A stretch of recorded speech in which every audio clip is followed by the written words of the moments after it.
ವಿವಾಹಿತ ಪ್ರಿಯತಮೆಯನ್ನ ಕೊಲೆಗೈದು ಶವ ಬಚ್ಚಿಟ್ಟ ಪಾಪಿ. ಇನ್ಸ್ಟಾಗ್ರಾಂನಲ್ಲಿ ಯುವಕ ವಿವಾಹಿತೆಯ ಪರಿಚಯ, ಹತ್ಯೆ ದಿನದಲ್ಲಿ ಪ್ರೀತಿ ಪ್ರೇಮ ಪ್ರಣಯ. ಬೆಳಿಗ್ಗೆ ಮೈಸೂರು ಮಂಡ್ಯದಲ್ಲಿ ಜಾಲಿ ರೈಡ್, ಸಂಜೆ ಪ್ರಿಯತಮೆ ಮೈ ಮೇಲಿದ್ದ ಚಿನ್ನಾಭರಣ ದೋಚಿ ಬರ್ಬರ ಹತ್ಯೆ. ಸಕ್ಕರೆ ನಗರಿ ಮಂಡ್ಯದಲ್ಲೊಂದು ಬೆಚ್ಚಿ ಬೀಳಿಸುವ ಹತ್ಯೆ. ಕರೋಟಿ ಗ್ರಾಮದಲ್ಲಿ ನಡೆದಿರುವ ಘಟನೆ. ಮಂಡ್ಯ ಜಿಲ್ಲೆ ಕೆಆರ್ಪೇಟೆ ತಾಲೂಕಿನ ಕರೋಟಿ ಗ್ರಾಮ, ಹಾಸನ ಜಿಲ್ಲೆಯ ಹೊಸಕೊಪ್ಪಲು ಗ್ರಾಮದ ಪ್ರಿಯತಮನಿಂದಲೇ ಹತ್ಯೆಗೊಳಗಾದ ನತದೃಷ್ಟ ಮಹಿಳೆ. ಕರೋಟಿ ಗ್ರಾಮದ ಪುನೀತ್ ಕೊಲೆಗೈದ ಕೀಚಕ. ಕೆಲವು ದಿನಗಳ ಹಿಂದೆ ಇನ್ಸ್ಟಾಗ್ರಾಂನಲ್ಲಿ ಪರಸ್ಪರ ಪರಿಚಯವಾಗಿದ್ದ ಪ್ರೀತಿ ಪುನೀತ್. ಒಂದೆರಡು ದಿನದಲ್ಲಿ ಪ್ರೀತಿ ಪ್ರೇಮ ಪ್ರಣಯ. ಗಂಡ ಮಕ್ಕಳಿದ್ರೂ ಪುನೀತ್ ಜೊತೆ ಲವ್ ಡವ್ವಿಯಲ್ಲಿ ಬಿದ್ದಿದ್ದ ಪ್ರೀತಿ. ಕಳೆದ ಭಾನುವಾರ ಮೈಸೂರಿಗೆ ಒಟ್ಟಿಗೆ ಕಾರಿನಲ್ಲಿ ತೆರಳಿದ್ರು. ಇಬ್ಬರು ಮೈಸೂರು ಮಂಡ್ಯ ಪ್ರವಾಸಿ ಸ್ಥಳಗಳಲ್ಲಿ ಸುತ್ತಾಡಿ ಎಂಜಾಯ್. ನಂತರ ಕೆಆರ್ಪೇಟೆಯ ಕತ್ತರಘಟ್ಟ ಅರಣ್ಯ ಪ್ರದೇಶದಲ್ಲಿ ಇಬ್ಬರ ನಡುವೆ ಜಗಳ. ಅಲ್ಲೇ ಕೊಲೆಗೈದು ಚಿನ್ನಾಭರಣ ದೋಚಿದ್ದ ಐನಾತಿ. ಬಳಿಕ ಕರೋಟಿ ಗ್ರಾಮದ ತನ್ನ ಜಮೀನಿನಲ್ಲಿ ಪ್ರಿಯತಮೆ ಶವ ಬಚ್ಚಿಟ್ಟ ಆಸಾಮಿ. ಪ್ರಿಯತಮೆ ಫೋನ್ಗೆ ಬಂದ ಕಾಲ್ನಿಂದಲೇ ತಗ್ಲಾಕೊಂಡ ಐನಾತಿ. ಕೆಕೇರಿ ಪೊಲೀಸ್ ಠಾಣೆಯಲ್ಲಿ ಪ್ರಕರಣ ದಾಖಲು. ದುಡ್ಡಿನ ವ್ಯವಹಾರ ಮಾಡ್ಕೊಳ್ಳೋರು ಅವರು. ನಮ್ಮ ಅಕ್ಕನವೇ ಅವಳುವೆ, ಸುಮಿತ್ರಾ ಅನ್ನೋರುವೆ. ಅವಳಿಗೆ 3 ಲಕ್ಷ ದುಡ್ಡು ಕೊಟ್ಟಿದ್ದಾಳಂತೆ. ಅದ್ ನನಗೂ ಹೇಳಿದಾಳೆ 3 ಲಕ್ಷ ದುಡ್ಡು ಕೊಟ್ಟಿದ್ದೀನಿ ಅಂತ. ಇವತ್ತೇ ಮೊನ್ನೆ ಏನ್ ಮಾಡವಳೆ, ಯಾರಿಗೂ ಹೇಳ್ಬೇಡ, ನಿಮ್ ಮನೇಲಿ ಯಾರಿಗೂ ಹೇಳ್ಬೇಡ, ದುಡ್ಡು ಕೊಡ್ತೀನಿ ಬಾ, ಇವಳು ಮನೆ ಕಟ್ತೀನಿ ಅಂತ ಹೇಳ್ತಿದ್ಲು. ದುಡ್ಡು ಕೊಡ್ತೀನಿ ಬಾ ಅಂತ ಕರೆಸ್ಕೊಂಡವಳೆ. ಅವಳಿಗೆ ನನಗೆ ಗೊತ್ತಿಲ್ಲ, ಮೈಸೂರು ಗೊತ್ತಿಲ್ಲ, ನನ್ನ ತಂಗಿ ಕರಿತೀನಿ ಅಂತ ಹೇಳವಳೆ. ನನ್ ಬಿಟ್ಟು ಎಲ್ಲೂ ಹೋಗಲ್ಲ ಅವಳು. ಆಮೇಲೆ ನಿನ್ ತಂಗಿ ಕರ್ಕ ಬರ್ಬೇಡ, ನೀನ್ ಒಬ್ಳೆ ಬಾ ಅಂತ ಹೇಳಿರೋದು. ನಾನು ಕಾರ್ ಕಳಿಸ್ತೀನಿ ಅಂತ. ಅವಳಿಗೆ ಡೌಟ್ ಬಂದು ನನ್ ಕಾರಲ್ಲಿ ಬರಲ್ಲ ಅಂದವಳೆ. ಇಲ್ಲ ನನ್ನ ತಮ್ಮ ಅಂತ ಹೇಳ್ಬಿಟ್ಟು ಕರೆಸ್ಕೊಂಡಿರೋದು. ಅಲ್ಲಿಗೆ ಹೋದ್ಮೇಲೆ ಅವ್ರ ಮನೆಗೆಲ್ಲ ಹೋಗಿ ಊಟ ಎಲ್ಲ ಮಾಡ್ಕೊಬಿಟ್ಟು ಬಂದವ್ರೆ. ಅಲ್ಲಿ ಸ್ವಲ್ಪ ಜಗಳ ಐತೆ ಅನ್ಸುತ್ತೆ. ಅವಾಗ ಏನ್ ಮಾಡೋಳು, ಅವಳು ಬೇರೆ ಅವನಿಗೆ ಹೇಳ್ಕೊಟ್ಟಿರೋದು, ಅವಳನ್ನ ಮನೆಗೆ ಕಳಿಸ್ಬೇಡ, ಕರ್ಕೊಂಡೋಗಿ ಅವಳನ್ನ ಒಡವೆ ಎಲ್ಲ ಕಿತ್ಕೊಬಿಟ್ಟು ಸಾಕು ಮನೆಗಂತ ಕಳಿಸ್ಬೇಡ ಅಂತ ಹೇಳೋರು. ಅವನು ಒಪ್ಕೊಂಡವನಂತೆ. ಸರ್ ಈ ತರ ಎಲ್ಲ ಮಾಡೋರು, ಅವ್ಳು ಹೇಳಿದ್ಕೋಸ್ಕರ ನಾನು ಈ ತರ ಮಾಡಿರೋದು ಅಂತ ಅವರು ಒಪ್ಕೊಂಡವ್ರಂತೆ. ಈಗ ಅವ್ರು ನಮಗೆ ದುಡ್ಡು ಕೊಡ್ಬೇಕು ಸರ್. ಅವಳಿಂದಾನೇ ನಮ್ಮ ಅಕ್ಕನ ಲೈಫ್ ಹಾಳಾಗಿರೋದು. ನಮ್ಮ ಅಕ್ಕಗೆ 2 ಜನ ಮಕ್ಕಳು ಸರ್.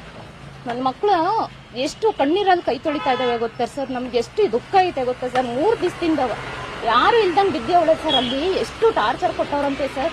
ಇಲ್ಲೆಲ್ಲ ಫುಲ್ ಎಲ್ಲ ಮಾರ್ಕು ಪಿನ್ನದಲ್ಲೆಲ್ಲ ಚುಚ್ಚವ್ರಂತೆ. ಅವಳಿಗೆ ತಲೆಗೆಲ್ಲ ಹೊಡೆದು ಬೇಲಾಕಿ ಕತ್ತೆಲ್ಲ ಇಸ್ಕಿ. ಭಾನುವಾರ ಹೋಗಿರೋದು, 11 ಗಂಟೆಗೆ ಹೋಗಿರೋದು. ಫಂಕ್ಷನ್ ಅಂತ ಹೋಗಿರೋ. ಅವ್ರ ಮನೇಲಿ ಬರ್ತಡೇ ಐತೆ ಅಂತ ಕರೆಸ್ಕೊಂಡಿರೋದು ಅವಳು, ಸುಮಿತ್ರಾ ಅಣ್ಣವರು. ಅಲ್ಲಿ ಬರ್ತಡೇನೂ ಇಲ್ಲ, ಏನೂ ಇಲ್ಲ, ಯಾರಿಗೂ ಹೇಳ್ಬೇಡ, ನೀಟಾಗಿ ರೆಡಿ ಆಗ್ಬಾ ಅಂತ. ಇವಾಗ ನನ್ಗಾದ್ರೂ ದೋಸ್ತ ಆದ್ರೆ ನಾವು ಹಂಗೆ ಹೋಯ್ತೀವಿ ಸರ್. ನೀವು ಹೋಗಲ್ವಾ? ಹೋಗ್ತಾ ಇರ್ತೀರ, ಯಾರೇ ಆದ್ರೂ ಹೋಗ್ತಾ ಇರ್ತಾರೆ. ಆ ತರ ಒಂದು ನಂಬಿಕೆ ಮೇಲೆ ಇವ್ರು 3 ವರ್ಷದಿಂದ ಸಕ್ಕತ್ ಫ್ರೆಂಡು. ಅವ್ರ ಮನೆ ಇಲ್ಲೇ ಇದ್ದಿದ್ದು, ಬಾಡಿಗೆ ಮನೇಲಿ ಇದ್ರಂತೆ.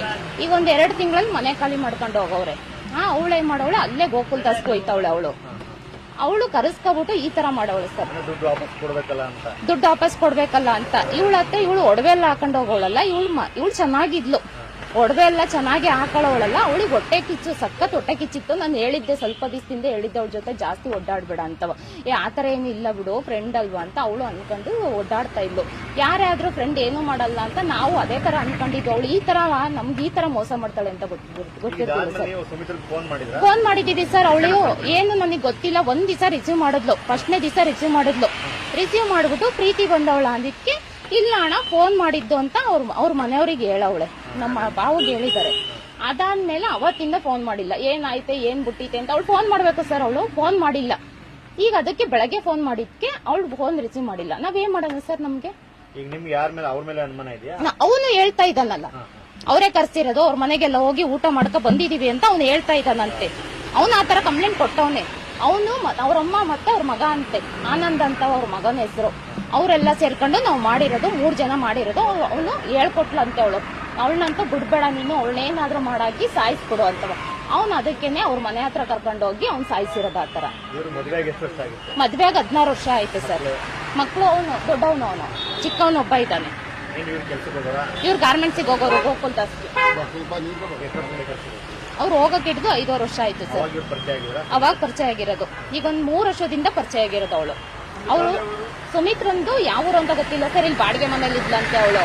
ಅವಾಗಿದ್ದ ಈಗ 3 ವರ್ಷದಿಂದ ಸಖತ್ ಫ್ರೆಂಡ್ ಆಗಿದ್ರಂತೆ. ಅವ್ರ ಅತ್ತೆ ಇವ್ರಿಗೂ ಗೊತ್ತು. ಈಗ ಇಲ್ಲಿಗೆ ಕಾರ್ ಕಳಿಸಿ ಇಲ್ಲಿಗೆ ಇನ್ನರ್ ಸರ್ಕಲ್ ಕರ್ಸಿದ್ರಂತೆ, ಕಾರ್ ಕೊಟ್ಟಿದ್ದಾರೆ, ಕಳ್ಸಿದ್ದಾರೆ. ಅಲ್ಲಿಂದ ಅದು ಕೇರ್ಪೇಟೆಯಿಂದ ಕಳ್ಸಿರೋದು, ನನ್ನ ತಮ್ಮ ಅಂತ ಕಳ್ಸಿರೋದು. ಅವ್ನ್ ಬಂದು ಇಲ್ಲಿಂದ ಕರ್ಕೊಂಡು ಹೋಗೋವಳೆ. ಅವಳಿಗೆ ಹತ್ತಕ್ಕೂ ಭಯ ಐತೆ, ನಾನು ಬರಲ್ಲ ಬಸ್ಕೋಯ್ತೀನಿ ಅಂತ. ಮತ್ತೆ ಅಲ್ಲೂ ಅವ್ರ ಮನೇಲಿ ಹೇಳೋಳಂತೆ, ನಾನು ಇಲ್ಲ, ನಾನು ಬಸ್ಕೋಯ್ತೀನಿ, ಇಲ್ಲ ಅಕ್ಕ ನಾನು ಬಸ್ಕೋಯ್ತೀನಿ, ನಾನು ಕಾರಲ್ಲಿ ಹೋಗಲ್ಲ, ಇಲ್ಲೇ ಏನೂ ಆಗಲ್ಲ, ಹೋಗು ಸೇಫ್ ಆಗಿ ಬಿಡ್ತಾನೆ ಅಂತ ಕಳ್ಸಿರೋದು ಅವಳು. ಅದು ಅವಳು ಸೇಫ್ ಆಗಿ ಬರ್ತಾಳೆ, ಬರ್ತೀನಿ ಅಂತ ಆ ಉದ್ದೇಶಕ್ಕೋಸ್ಕರ ಅವಳು ಹೋಗವಳೆ.